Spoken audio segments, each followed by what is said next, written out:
Greetings and salutations, everybody. Welcome to the best damn movie-related show on the internet, the John Campea Show, coming to you from right here on my YouTube channel. I'm, of course, your host, John Campea. It's an awesome honor and a privilege, as it is every day, to have you guys joining me here today. Bunch of friends standing around a virtual water cooler, talking about our favorite things in the world, movies, a little bit of television, some other stuff in there too, but that's what we like to talk about.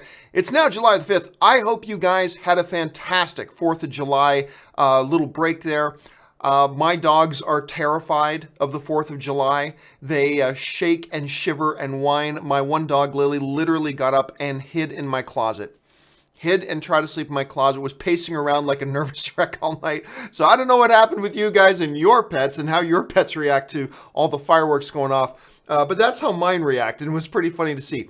All right, guys, hey, listen, before we get into today's main topics, I want to go over and revisit yesterday's question of the day. And if you remember, yesterday's question of the day was surrounding Miles Teller. Now, of course, the news came out that Miles Teller is going to be Goose's son in the upcoming Top Gun 2. And I asked you guys, the question of the day was, what do you think about the Miles Teller being cast as Goose's son? And your three options were, yeah, you like the casting of Miles Teller, they should have cast somebody else as Miles Teller, or you don't even think they should have a Goose's son character in the movie. The results are in, and here's what you guys had to say to that. Surprisingly, I was actually really surprised by these results. 61% of you, the big majority of you, said you liked Miles Teller's casting of Goose's son. I honestly, completely got to tell you, I thought that would be a much, much lower number. Anyway, the next up was 23.5% of you guys said they shouldn't have Goose's son at all. And just 14.9, roughly 15% of you said they thought they should have another actor other than Miles Teller playing the role of Goose's son. And again, that was surprising me. I thought a lot more people would say, no, don't have Miles Teller as Goose's son. To my surprise, the vast majority of you guys said you liked having Miles Teller in there as Goose's son. I happen to agree personally, but I really thought it would sway a lot more the other way.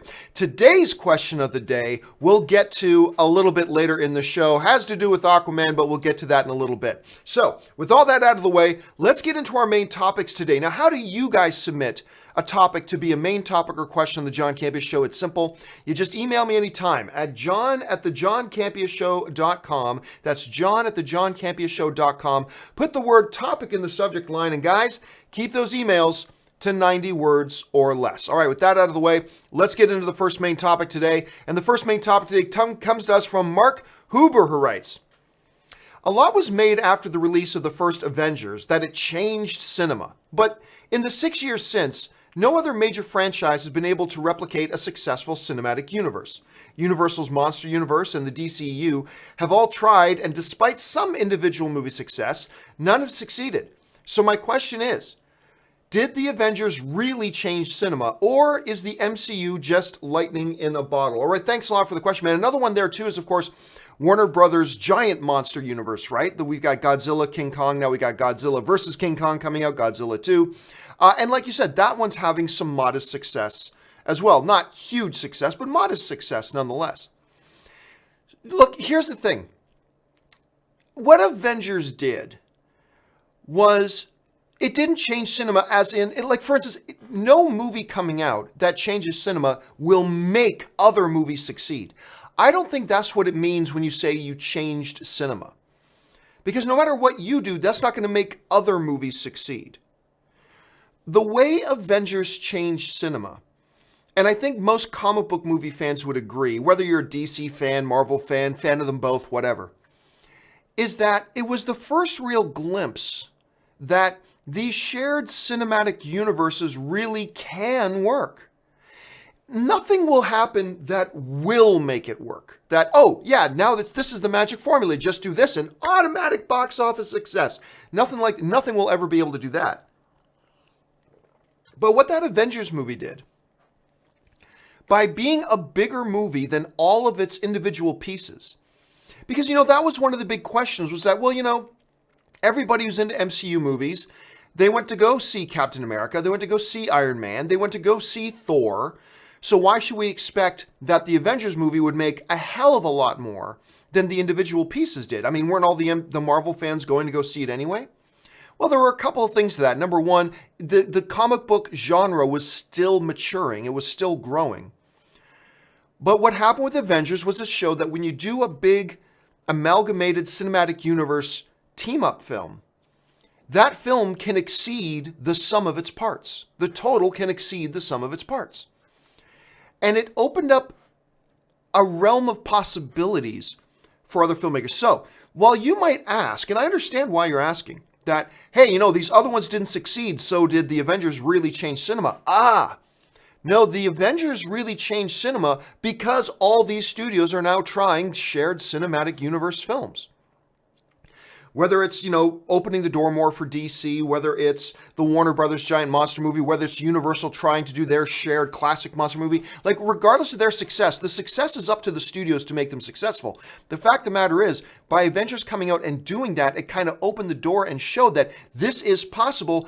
And the proof of it changing cinema was that so many studios are now, you got Fast and the Furious trying to do their own cinematic universe now because we got the Hobbs and Shaw spin-off movie coming, all that kind of stuff. The fact that all these studios are now trying to do that, that's your proof that it did change cinema. It doesn't guarantee that every other place that tries to do it is going to replicate Avengers' success. Avengers just showed that this is what can be done, and then all the other studios started to follow suit. That's your proof that it did change cinema. Now, how big of a change of cinema was it? How important of a change of cinema was it? Was it a good change? Was it a bad change? These are all questions that are up for debate. But in asking the question, did Avengers really change cinema? Well, all you got to do is look at all the other studios and see that they have all tried to replicate what the MCU did. And that's what happened. A studio does something that really works, and then you see all the other studios try something similar to that. And that's kind of the proof in the pudding that it really did do something to change cinema. That's just the way I see it at any rate. What do you guys think? Jump down to the comment section and let me know your thoughts. All right, let's move on to the next topic. And the next topic today comes to us from Karina L, who writes, "Hi, John. I first want to thank you for all the work you do. Your videos have helped me through some tough times." Oh, thanks a lot, Karina. Thanks for sharing that. My question is, if the Harry Potter cast suffers from typecasting just as actors from the original Star Wars trilogy, can being a part of a large franchise later hurt the actor's chances of being in other films? I know it's not always the case, but can it be another obstacle? Thanks. All right, well, thanks a lot for the question, Karina. And you know what? It's an interesting question because, look, we talked about typecasting the other day on the show, and typecasting back in the 70s and 80s was a much bigger problem than today. Because, you know, today, there are so many movies coming out, and now so many premium shows, so many streaming cable shows. Like, an actor has a lot of different options, or opportunities, I should say, that are available to them to come out and kind of break the stereotype and break the typecasting. It's not as big of a problem today as it was before, but it can still be a problem. Case in point, we talked about Star Wars, right? The original Star Wars came out, Mark Hamill had a tough go of it because everybody was worried that they just look at Mark Hamill and see Luke Skywalker. Carrie Fisher, a lot of people just thought, well, if we cast her, everybody's just going to see Princess Leia. And I made the argument before, now you can say the exception to that is Harrison Ford, but I made the argument. If Tom Selleck did not drop out of playing Indiana Jones, and a lot of you maybe don't know that the original guy cast to play Indiana Jones was Tom Selleck. Magnum PI himself, Tom Selleck, was supposed to be Indiana Jones, and he had to back out at the last minute because they weren't letting him out of his TV contract with Magnum PI, so he had to go do Magnum PI. Now, it worked out perfectly good for Tom Selleck being Magnum PI, but if that didn't happen, and Steven Spielberg and George Lucas didn't go, well, we know Harrison, and Harrison's great. If Harrison Ford had not been drafted to come in and replace Tom Selleck as Indiana Jones, I got to be honest with you, I wonder what his career would have looked like if he would have been stuck in that typecast thing, just like Mark Hamill and Carrie Fisher were. Like, I think that's a legitimate question to ask. If George didn't go, well, okay, we lost our guy in Tom Selleck, but I really like Harrison. Let's put Harrison in. If that hadn't happened, and now he wasn't playing two iconic roles, which kind of breaks the typecasting, I gotta wonder if he would have had much success too. Anyway, how does that relate to the Harry Potter thing? I gotta wonder if we're looking at the same thing. Because, first of all, Rupert Grint has, by the way, am I saying his name right? Hold on a second. Is it Rupert? Grint. Sorry, I mispronounced it. Rupert Grint. He's got that show Snatch, so that's okay. We've seen Daniel Radcliffe do a couple things. And by the way, Daniel Radcliffe is a pretty damn good actor. He's turned out to be a pretty... Now, I was skeptical as he was wrapping up Harry Potter. I was skeptical that Daniel Radcliffe could transition and become like a legit good adult actor. He's legit. He's a good actor. But despite being one of the most recognizable faces, and maybe it's because he's such a recognizable face, he's having trouble landing like significant or big movies and big roles. Which is too bad because he's a talented dude. He's pretty good. You know who else is damn talented? Emma Watson. Emma Watson's damn talented. And it looked for a while like maybe Emma Watson might be the breakout star out of that Harry Potter group. However, as I look at it, do I've got Emma? Let me pull up Emma Watson here. I don't believe she has anything coming out. Like first of all, she was great in Perks of Being a Wallflower. She was great in that. And then came Beauty and the Beast, right? And she had other things like Colony, Noah. She had the small thing in This Is the End and things like that. Then she was Belle in Beauty and the Beast. And I really liked the live action Beauty and the Beast. However, Emma may not have been the best choice. She's certainly, like if you're casting Belle, her name means beauty. Her looks have got no parallel. Like if you're casting that person, don't worry, I won't do much singing today. If you're looking for that, Emma Watson has turned into a stunningly beautiful woman. I mean, she's gorgeous. She's beautiful. And she's a very good actor. And she can certainly sing better than you and me. But when I was watching Beauty and the Beast, you can tell, she was getting outclassed. And she was the lead, but she was getting outclassed. Singing, and I can't help but wonder if that hurt her a little bit. Then she had that film she did with Tom Hanks called The Circle. It was a terrible film. And if I'm not mistaken, I'm just double checking, she's been cast in nothing else since. So I got to wonder if that's catching up to her. So I don't know. Which again, Daniel Radcliffe, very talented. Emma Watson, very talented. Rupert Grint, more talented than you might think after watching him in Harry Potter. He's actually more talented than you might think. But they're all struggling, going from one of the biggest film franchises in history, the Harry Potter franchise, to having a big successful career outside of that. Emma Watson looked like she had some momentum going. It looks like that might be stalling. But all three of these people deserve more success because I believe they all have the talent. I believe they've been working their whole lives. Look at this little picture. Look how the one down here in the corner. Look at this. Look how cute they are. The little wee kids, the little Harry Potterites. They have been working their whole life at acting. And it shows in their talent level. But yeah, I can't help but wonder if you might be right. If there is a little bit of, they might be victims of the success they had younger in the Harry Potter franchise. I can't help but wonder about that. I'm not saying that's definitely the case. I'm just saying I can't help but wonder if you might be right. What do you guys think about the Harry Potter cast situation, particularly our main three, your Daniel Radcliffes, your Emma Watsons, your Rupert Grints? What do you think? Do you think they're victims of their success? Or do you disagree with me that maybe you don't think they have the talent and the only reason they're not more successful now is because they're not more talented or some other reason? Let me know what you guys think. Jump down to the comments section and leave me your thoughts. All right, let's move on now to the third topic today. And the third one today comes to us from Taiwan, who writes, hypothetically, or on Earth 7, let's say Justice League is a massive success, the highest grossing comic book movie of all time, and Jason Momoa's portrayal of Aquaman is beloved by all. Would Aquaman still need to change the release date because of the competition, or would the competition need to change their release date because of Aquaman? Thanks, and may the filthy be with you. All right, thanks a lot for the question, man. And yeah, this is a topic that's come up a little bit over the last little while. As we're all getting more and more excited for Aquaman, they're dropping the first Aquaman trailer at Comic-Con.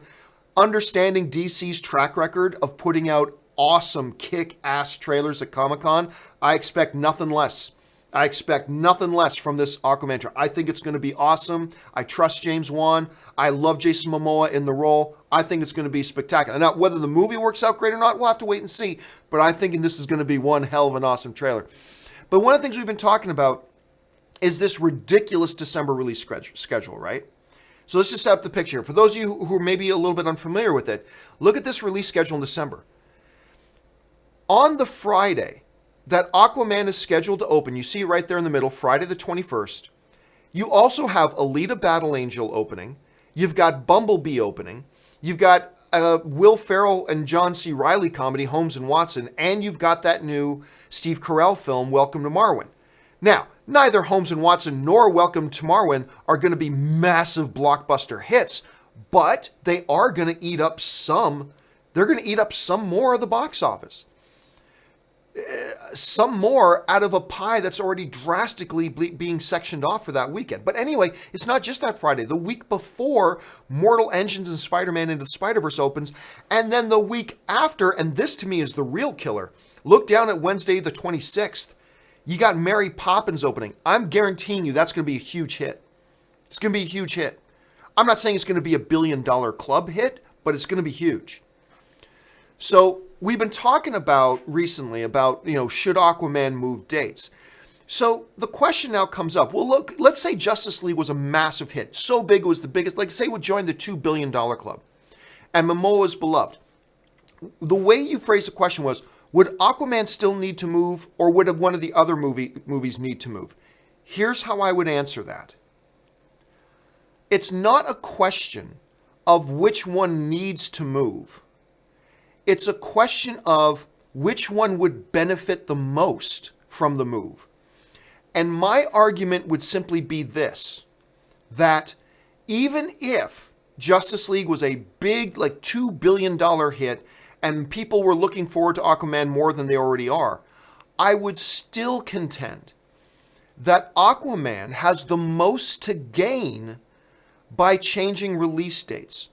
I would argue that Aquaman has the most to gain by changing release dates. Now, here's the problem. When I see a lot of conversations online about the Aquaman situation and about the crowded December, particularly that one exact same day, a lot of people think it's a dick-wagging contest. Oh, I'm not going to move. I'm going to stay right where I am. No, you move. I'm not going to move. Like, they think it's some game of chicken.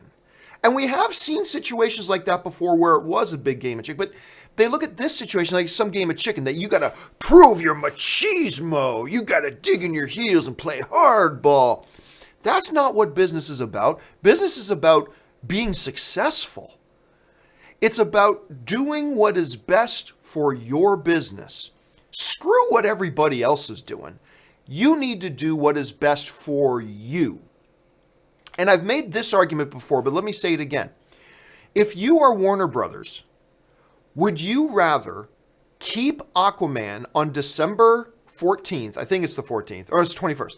Would you rather keep Aquaman on December 21st and beat all the, like come in first place that weekend, beating all the other films, and make $100 million opening weekend, beating all the other films? So you come in number one. So would you rather make $100 million and coming in first place on that weekend? Or would you rather be on another weekend and make $140 million opening weekend? You can stay on December 21st and you can come in first place making $100 million, or you can move to another date somewhere else. So you move, but you make $140 million. If you're DC, which is the better option? Who cares if you came in first place on December 21st or not if you're making $40 million less? Your bank account doesn't care what place you came in. Your bank account cares about how much success you had. Your bank account and your creditors and your shareholders don't give two squirts of piss, my friends, about whether you came in first place. They care about, did you make money? Did you make money?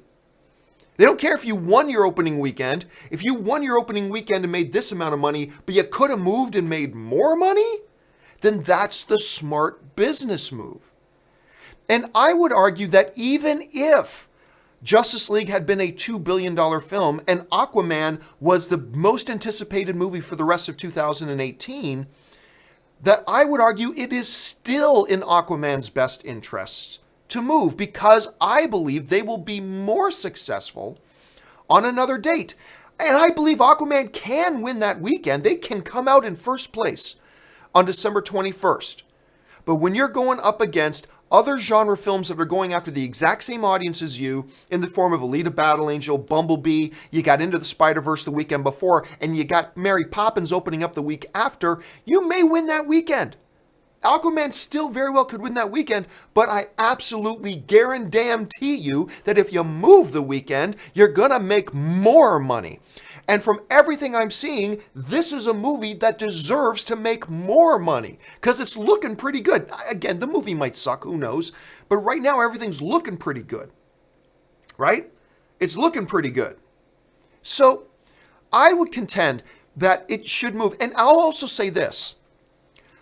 I think Aquaman needs to move more than the other ones need to move. Why? Because I believe more is riding on Aquaman than is riding on those other films. Look, the Bumblebee film, of course Paramount wants it to be a success. But we all know they're rebooting the Transformers universe at some point. Whether Bumblebee's a big hit or not, of course you want it to be a hit and you want to make the money, but they're rebooting that universe. So there's not a lot riding for Paramount on the success of Bumblebee. Alita Battle Angel?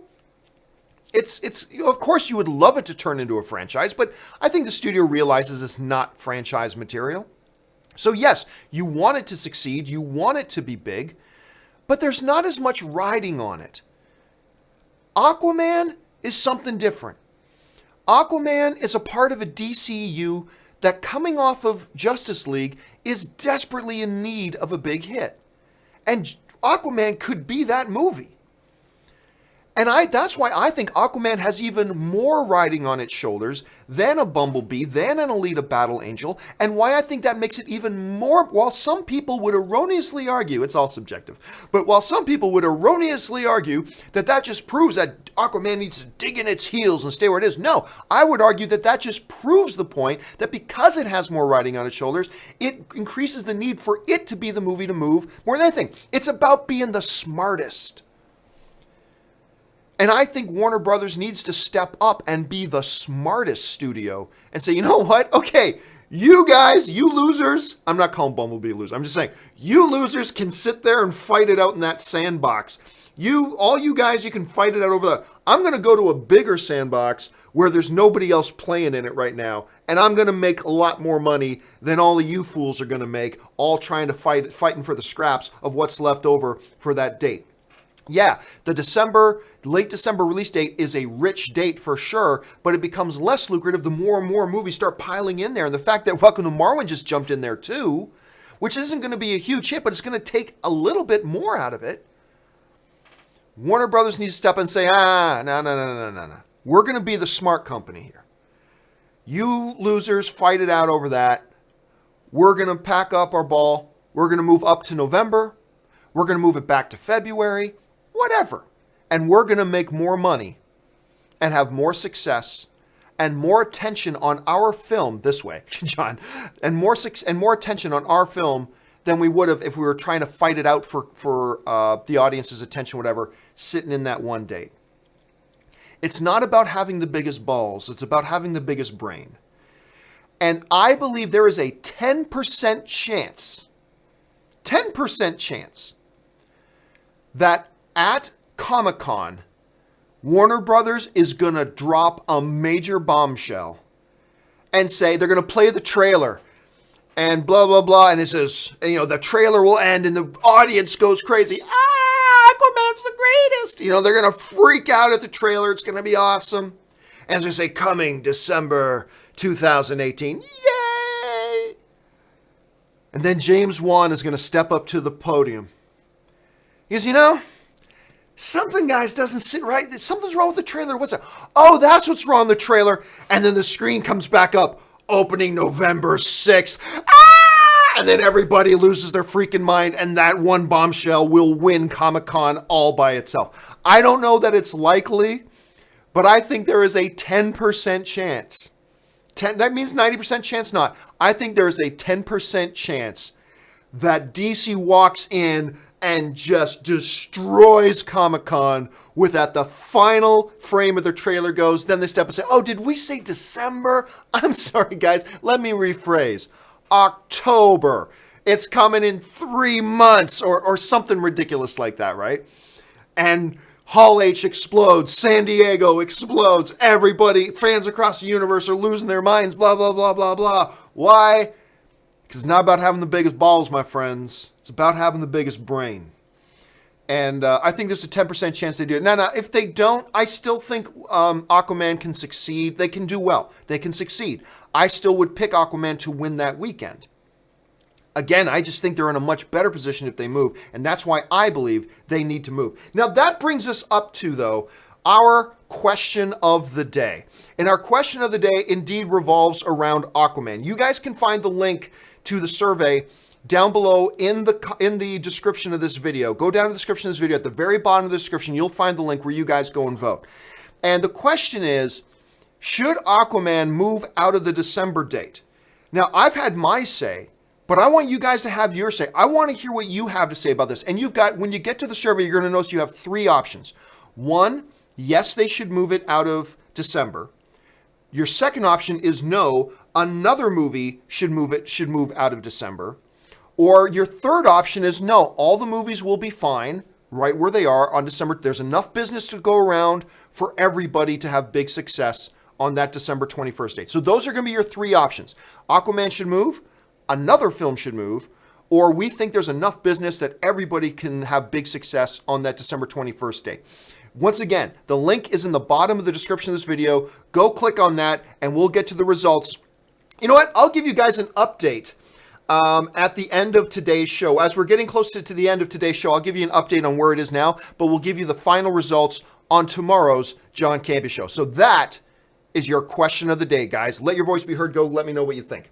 All right, let's move on now to the 4th main topic here today. And the 4th topic today comes to us from Bryce Bradford, who writes, my question is, with the success of Finding Nemo that led to a successful spin-off in Finding Dory, do you think that Disney Pixar should also consider a possible spin-off of Frozone as a way to add diversity, but also an opportunity to expand and explore the Incredibles universe? All right, man, this is a question actually that you've seen a lot of people talking about online. Of course, Incredibles 2 is in theater, and it's amazing.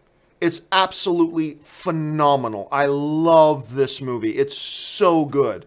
Worth a 14-year wait? Maybe not, but it's incredible. Pardon the pun. It's absolutely incredible. Hopefully you've seen it. I've seen it multiple times. I'm going to go see it more.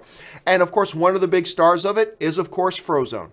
He's got a bigger role to play in it this time around than he did in the first one. So the question comes, could they do a Frozone spin-off movie like they did with Finding Dory? Well, there's a couple things. Number one, Finding Dory wasn't a spin-off. It was all the same characters. I mean, the 3 main characters in Finding Nemo was Nemo's dad, Dory, and Nemo. Those are the same 3 main characters in Finding Dory, except just a different one of them has gotten lost. It's still the same 3 characters. So I would argue that Finding Dory is not a spin-off film. It's a sequel. It's a sequel. I would argue it's not an actual spin-off film. So when you're talking about a Frozone movie, could you do a spin-off and have like a Frozone standalone film? Or would you just do another Incredibles film that puts more emphasis on Frozone? Here's the thing. I don't know that a Frozone standalone movie would work because I'm not sure, like separate, I don't know that a Dash standalone movie without the rest of the Incredibles cast would work. I don't know that a Violet standalone movie without the rest of the Incredibles would work. I don't know that an Elastigirl standalone movie without the rest of the Incredibles work. I don't know that a Mr. Incredible movie without all the rest of the cast works. I don't know if any of them work as a pure standalone movie. Part of the thing that makes the Incredibles so great was that collection of characters and how they interact and bounce off each other.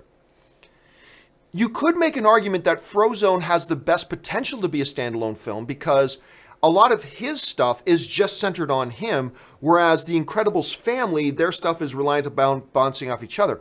Still, overall, I wouldn't see the need to do a Frozone standalone movie. I think you would have more success just doing another Incredibles movie with Frozone, because Incredibles 2, one of the things that they do is that Frozone, they kind of elevate Frozone as one of the king of all superheroes in the world. Like they really, in Incredibles 2, they basically say the Batman, Superman, Wonder Woman of this Incredibles world is Mr. Incredible, Frozone, and Elastigirl. They are the holy trinity they are the superheroes that all the other superheroes look up to. So I say you just do an Incredibles 3 with Frozone having once again an elevated role and like really truly a part of the Incredibles. And I think your best bet is to do that rather than doing a spin-off movie of Frozone or of Dash or of, maybe you could do a Jack standalone movie. I'm not sure about that, but that's just kind of the way I see it. All right. Final email question of the day, and then we'll get over and we'll spend a few minutes taking some live questions.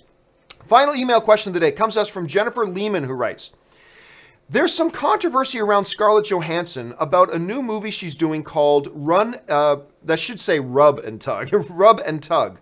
Some people are getting angry because the movie's about a transgender crime lord and Scarlett Johansson isn't.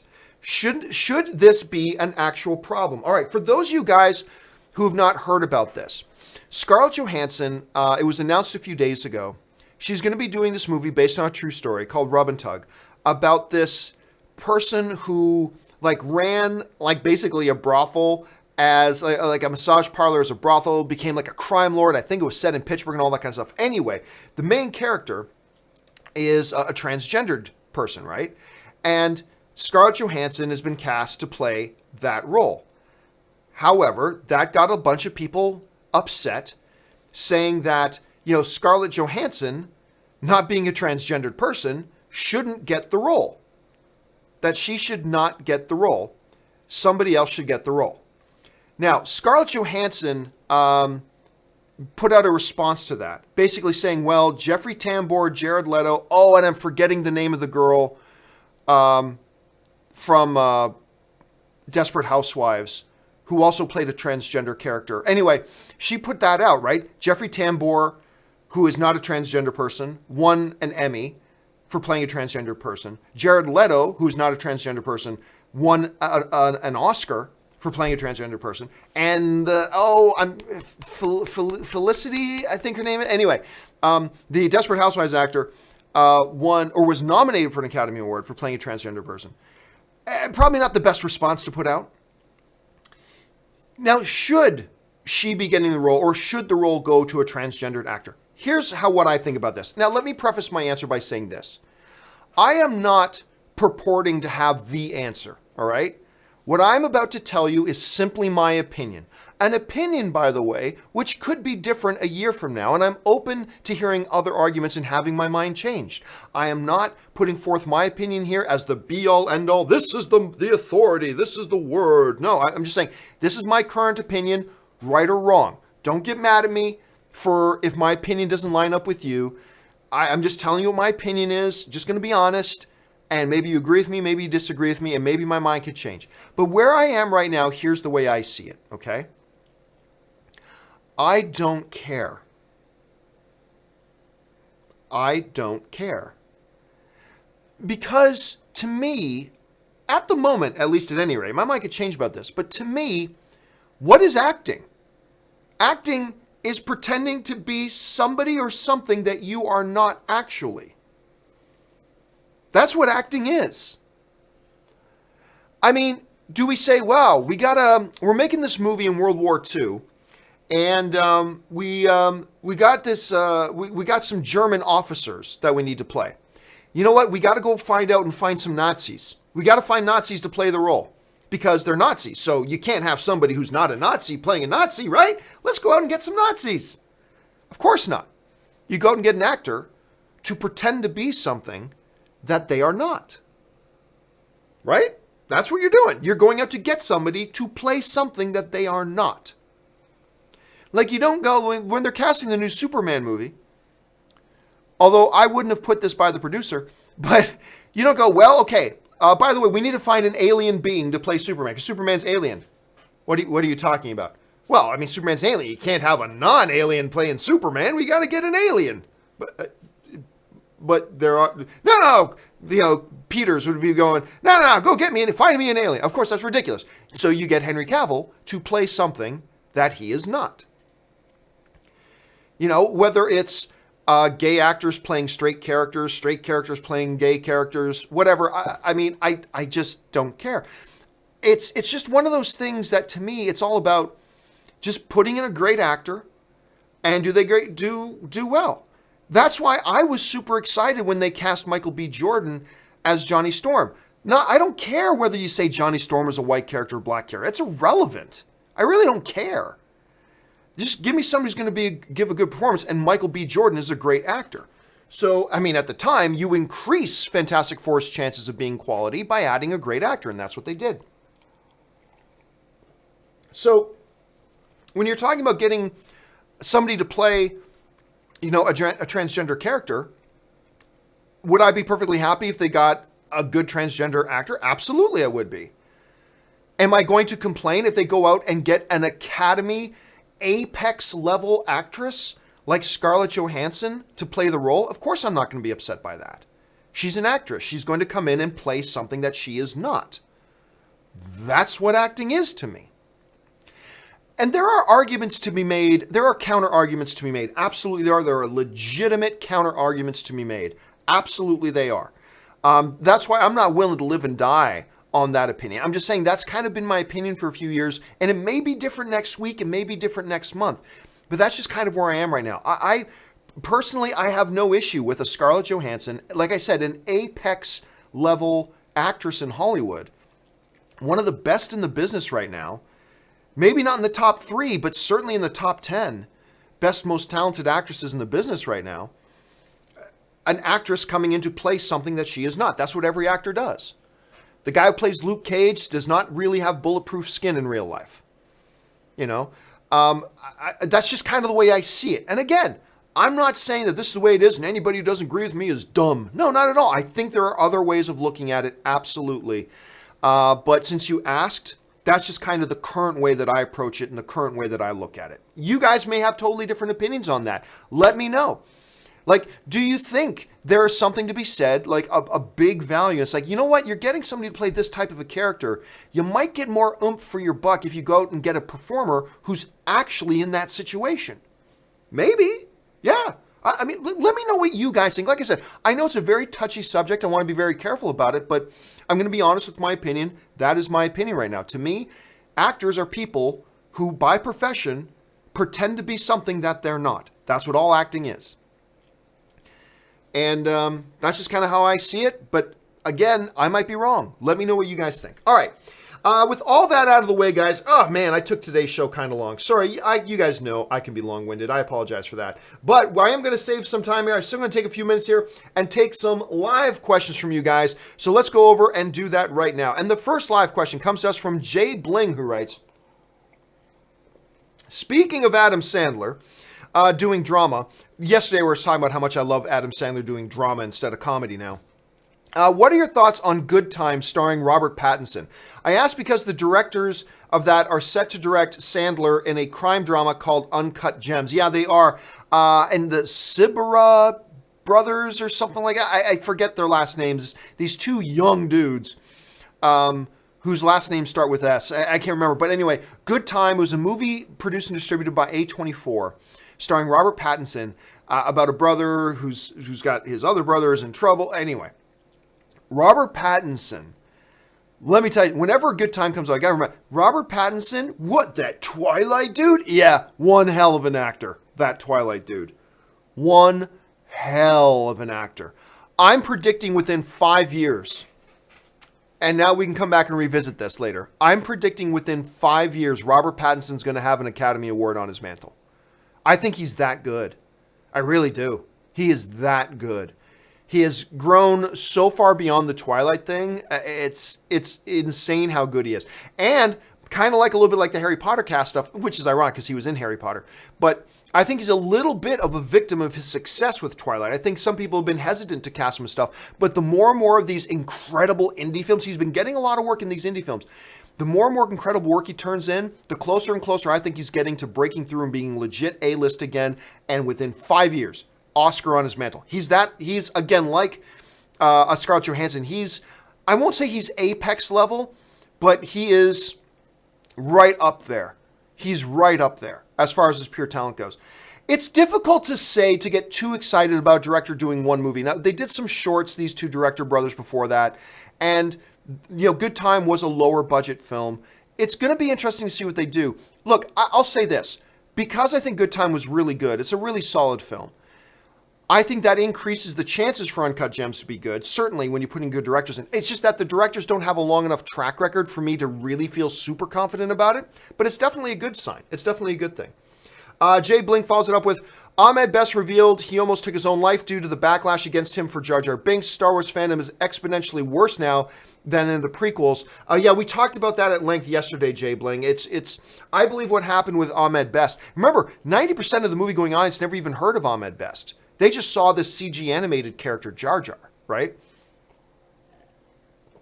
So I think it could have been way worse for Ahmed Best at the time, but I think the horrible stuff that happened with Ahmed Best was a precursor, a foreshadowing of just how bad things were going to get as we move now to today in modern times. So again, we talked about it at length yesterday. Check out yesterday's show. But yeah, I completely agree with you.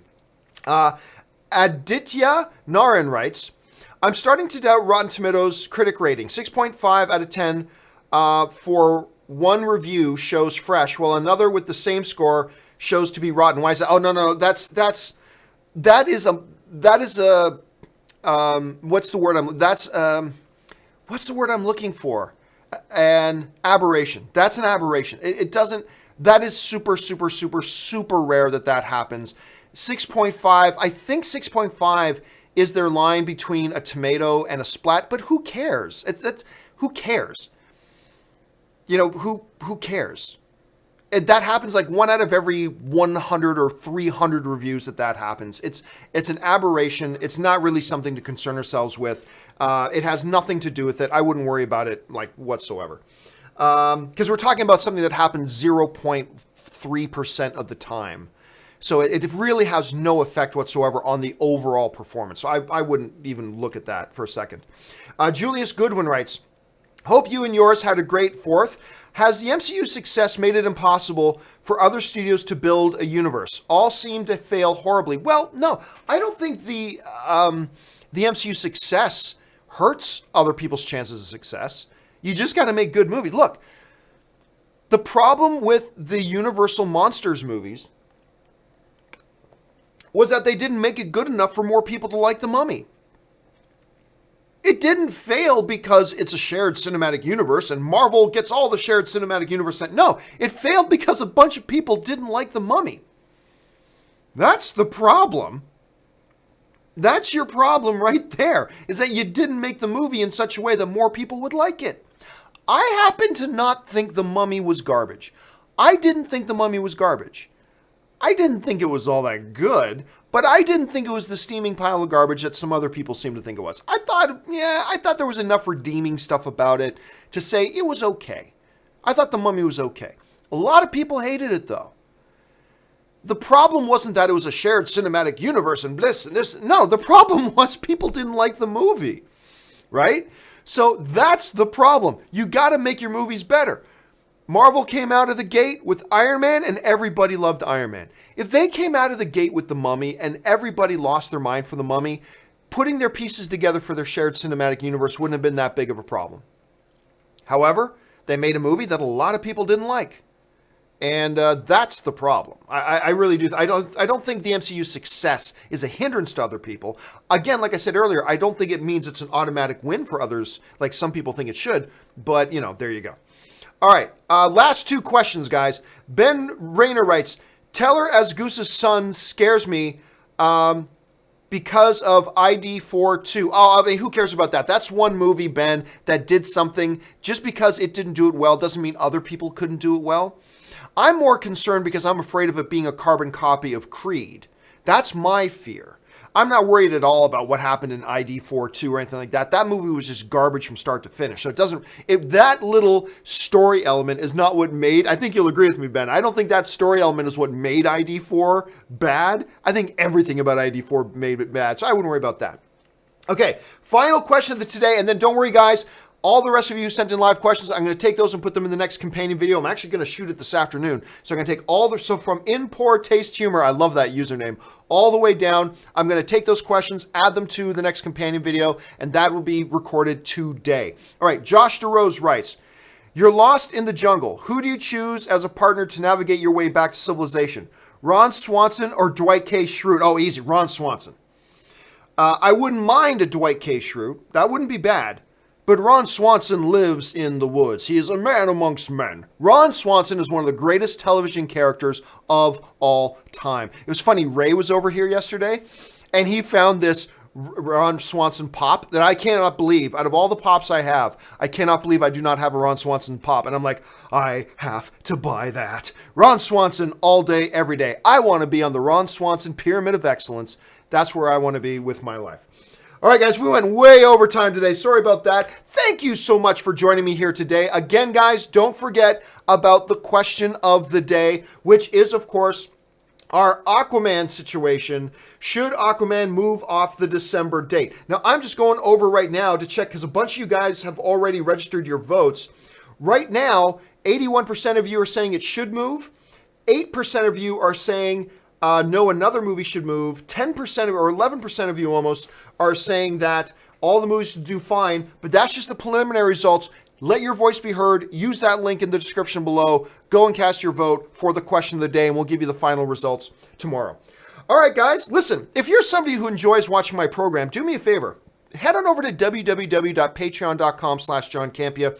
There you'll get all the information about what it means to be a Patreon supporter of mine, how being a Patreon supporter keeps this show on the air, and what benefits there are to being a Patreon supporter, like audio-only versions of the podcast, exclusive Facebook group. We do video Ask Me Anythings on the Facebook group as well, things like that. And then maybe you'll want to become a Patreon supporter too. If you do, that would be awesome. And if you don't, that's no problem. I'm just honored that you're here being a film fan with us. All right, guys, that will do it for me for today. Don't forget, Open Mic comes a little bit later this afternoon. Come on back and join us. Don't forget, guys, Comic-Con is coming up. I'm going to be there with my annual panel, and this year our panel is going to be talking about starting and growing your own YouTube channel to contribute to the online film fan community. I got some great guests. I got the president of the Los Angeles Online Film Critics Society. I got the executive vice president of Fine Brothers. I got my friend Dorina, works with Google, great perception and great perspective on the online world. Plus, she just recently started her own YouTube channel as well. So she's going to be talking from that point of view. It's a great panel. I cannot wait for it. It's going to be at Comic-Con on the Friday of Comic-Con. Make sure you guys come out and join us there. All right, guys, that'll do it. My name's John Campea, and until the next video, bye-bye.